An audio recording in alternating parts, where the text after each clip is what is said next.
السلام علیکم رحمۃ اللہ وبرکاتہ۔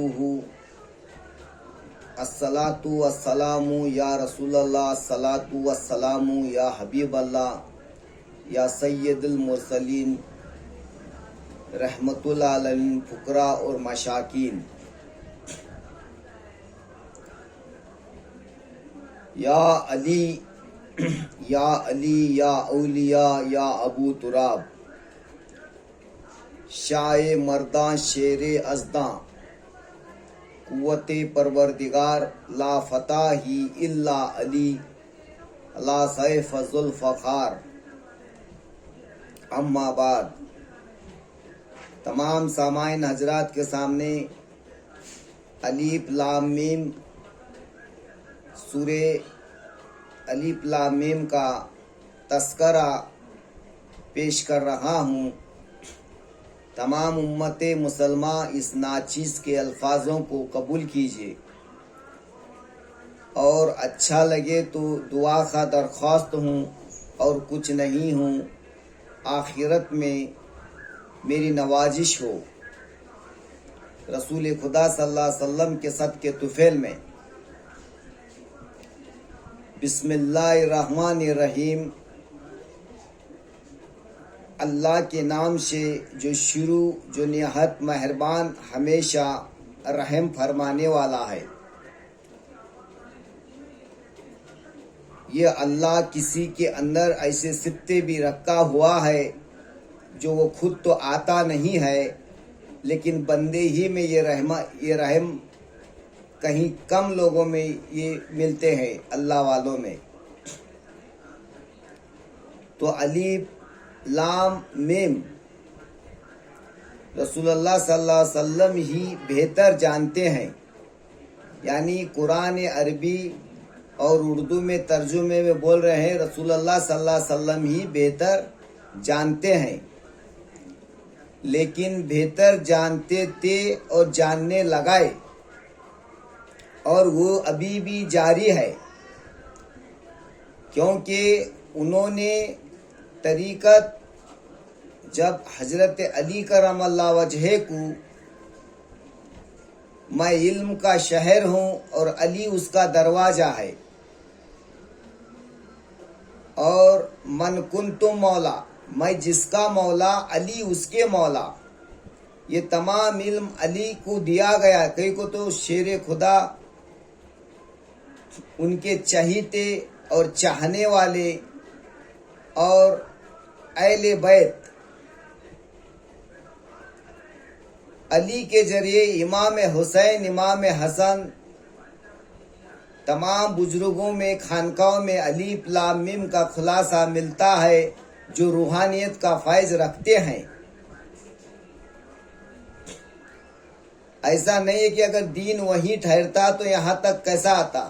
یہی بزرگوں کا صدقہ ہے، بزرگوں کا اور چاہنے والوں کا، شہداؤں کا، ابدالوں کا، کتبوں کا۔ الف لام میم ذالک الکتاب کے معنی اللہ اور رسول صلی اللہ علیہ وسلم ہی بہتر جانتے ہیں۔ ذالک الکتاب لا ریب فیہ، یہ وہ عظیم کتاب ہے جس میں کسی شک کی گنجائش نہیں۔ یہ وہ عظیم کتاب ہے، یہ وہ عظیم کتاب ہے، یعنی یہ کتاب اس وقت میں یہ کتاب ہی نہیں تھی، تو کتاب کس کو بولا گیا؟ کتاب اس کو بولتے ہیں یا 50 پنے یا 20 پنے یا 10 پنے۔ تو یہ وہ عظیم کتاب ہے جس میں کسی شک کی گنجائش نہیں۔ یہ پرہیزگاروں کے لیے ہدایت ہے۔ یہ کتاب ہدایت کرتی ہے تو یہ بندے کو پہلے حاضر کرنا پڑا اللہ تبارک و تعالیٰ کو۔ یہ وہ کتاب ہے، یعنی یہ کتاب عثمان غنی رضی اللہ عنہ کے دور میں کتابی شکل میں آئی، یہ گٹا بنا کے۔ یہ وہ کتاب بولے تو اس وقت میں یہ کتاب نہیں تھی، نہ پنے تھے۔ یہ وہ کتاب یعنی رسول خدا صلی اللہ علیہ وسلم کو کتاب بولا گیا، وہ کتاب سے یہ کتاب آئی، ان کے اوپر تمام اللہ کی وحی اتاری جبریل کے ذریعے، تو شک کی گنجائش نہیں، یہ پرہیزگاروں کو لیے ہدایت ہے، اس میں کوئی رسول خدا صلی اللہ علیہ وسلم کے الفاظوں میں یا ان کے وجود پر کوئی شک کی گنجائش نہیں، انہی کی تعریف اس قرآن مجید میں ہے۔ اور پرہیزگاروں کے لیے ہدایت ہے، یعنی جو آلریڈی ابھی جو پرہیزگار سمجھ رہے ہیں یا اپنے آپ کو کچھ ابدال سمجھ رہے ہیں، تو ان کے لیے یہ کتاب پرہیزگاروں کے لیے ہدایت کا کام کرتی ہے۔ یہ کتاب ابھی یہ کتاب آ گئی، وہ کتاب نہیں، یہ کتاب پرہیزگاروں کے لیے ہدایت کرتی ہے۔ آلریڈی جو اپنے آپ کو پرہیزگار سمجھ رہے ہیں تو پرہیزگاروں کے لیے ہی یہ ہدایت کرتی ہے، کیونکہ وہ چلنے کا حوصلہ رکھتے ہیں نہیں۔ جب تک پرہیزگاروں کو ہدایت دینے والا نہیں، وہ منزل مقصود تک نہیں پہنچ سکتا۔ آج بھی کتنی بھی نمازیں پڑھ لو، روزہ رکھ لو، حج کر لو، وہ ظاہری ہے۔ ظاہری علم اور ظاہری عمل کوئی معنی نہیں رکھتا، یہ بدن کے لیے اچھی بات ہے، اس کا باطن کا ہونا درست ہے، باطن کا ہونا درست ہے۔ تو جو غیب پر ایمان لاتے ہیں اور جو نماز کو تمام حقوق کے ساتھ قائم کرتے ہیں، یعنی جو غیب پر رسول خدا صلی اللہ علیہ وسلم تو اللہ کو دیکھے تھے، پھر غیب پر کیوں بولے؟ جس پر پردہ نہیں کھلا اس کے لیے غیب ہے، جس پر پردہ کھل گیا اس کے لیے غیب نہیں ہے۔ اور نماز کو تمام حقوق کے ساتھ قائم کرتے ہیں، پڑھتے نہیں، قائم کرتے ہیں۔ پڑھنا کر بولے تو ختم ہوتی ہے، 5 منٹ 2 منٹ میں بھی باہر آتا ہے آدمی۔ قائم بولے تو ایک لمحہ بھی اپنے جگہ سے ہلنا نہیں۔ اور حقوق کے ساتھ بولے تو رکوع، سجدہ، قیام، اس کو حقوق بولا گیا۔ تو ہم کیا سمجھ رہے ہیں؟ تمام حقوق کے ساتھ بولے تو جورو، بچے، ایسا سمجھتے ہیں۔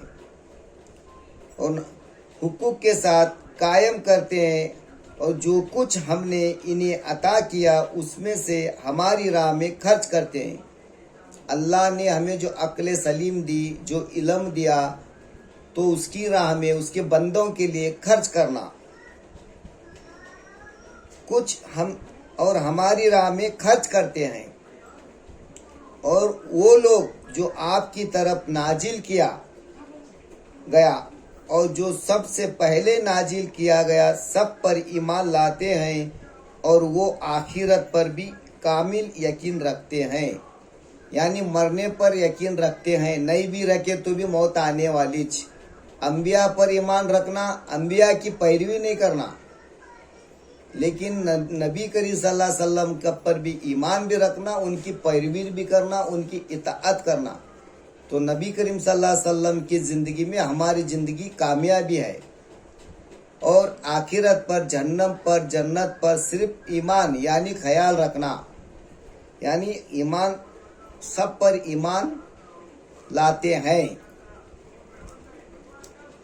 تو اللہ کی اب سب کو ہم ایمان لائیں گے تو اللہ تو بولتا ہے ماں سوائے میرے کوئی چیز رکھنا ہی نہیں، تو یہ کیسا کاٹیں گے بھائی؟ یہ اپنے اپنے پیر و مرشد کامل روحانیت خانقاہوں میں یہ ملے گا آپ کو۔ اور وہی اپنے رب کی طرف سے ہدایت پر ہے، اور وہی حقیقی کامیابی پانے والے ہیں۔ وہی اپنے رب کے طرف سے کامیابی، وہی اپنے رب کی طرف سے ہدایت پر، اور وہی حقیقی کامیابی پانے والے ہیں۔ جو کوئی وسیلہ پکڑتا ہے، جو کوئی اچھا روحانیت کا ہوتا ہے، اس کے پاس اگر بیٹھیں گے تو وہ اس کا ہدایت کا دینا اللہ ہی کا حقیقی کامیابی مانے رکھتی ہے۔ بے شک جنہوں نے کفر اپنا لیا، سب سمجھ کے بعد میں بھی کفر کے کام کرنے لگے، بے شک جنہوں نے کفر اپنا لیا ان کے لیے برابر، خواہ آپ انہیں ڈرائیں یا نہ ڈرائیں وہ ایمان نہیں لائیں گے۔ یعنی آپ آج جو ہے جنت کو جہنم کو ذہن میں رکھیں، اور کفر بات بات کو شرک، ہر چیز کو شرک، نارل شرک، کھانے کا شرک، بھٹی شرک، پھلا پھلا واللہ علم کیا کیا شرک بولتے ہیں، یہ ان کے لیے یہ راہی راستہ پر نہیں آئیں گے۔ ختم اللہ علی قلوبہم وعلی سمیعہم وعلی ابصارہم غشاوۃ، اللہ نے ان کے دلوں اور کانوں پر مہر لگا دی اور ان کی آنکھوں پر پردہ پڑ گیا اور ان کے لیے عذاب ہے۔ یعنی تم کتنا بھی بولو، وہ ان کے مہر لگا دیا اور ان کے آنکھوں پر پردہ پڑ گیا۔ جلوہ گر جہاں سے طریقت چالو ہو گئی، رسول خدا صلی اللہ حضرت علی سے ولایت کا در کھلا، وہیں سے بزرگوں کا در بھی چالو ہوا۔ اور لوگوں میں سے بعض وہ بھی ہیں جو کہتے ہیں ہم پر اور یوم قیامت پر ایمان لائے، حالانکہ وہ ہرگز مومن نہیں ہیں۔ کیا بول رہے ہیں؟ وہ ہرگز مومن نہیں ہیں۔ قیامت کے معنی ہوتے ہیں طریقت میں قیام ٹھہرنے کو بولتے ہیں۔ قیامت کے معنی مت ٹھہرنا، ہمیں یہاں ٹھہرنے آئیں کیا بھائی، دنیا سے جانا پڑے گا ہمیں، جب ہمیں چلے گئے تو ہمارے پر قیامت ہی، اب دوبارہ تو ہم لوٹ کر نہیں آئیں گے۔ وہ اللہ کو یعنی یا رسول اللہ صلی اللہ علیہ وسلم کو اور ایمان والوں کو دھوکہ دینا چاہتے ہیں، مگر فی الحقیقت وہ اپنے آپ کو ہی دھوکے دے رہے ہیں اور انہیں اس کا شعور نہیں۔ یعنی اپنے آپ کو دھوکہ دے رہے، پھر بھی بول رہے کہ ہمیں شانے ہیں، پھر بھی ان کو عقل نہیں۔ ان کے دلوں میں بیماری ہے، پس اللہ نے ان کی بیماری کو اور بڑھا دیا، ان کے لیے دردناک عذاب ہے اس وجہ سے کہ وہ جھوٹ بولتے ہیں۔ السلام علیکم رحمۃ اللہ وبرکاتہ۔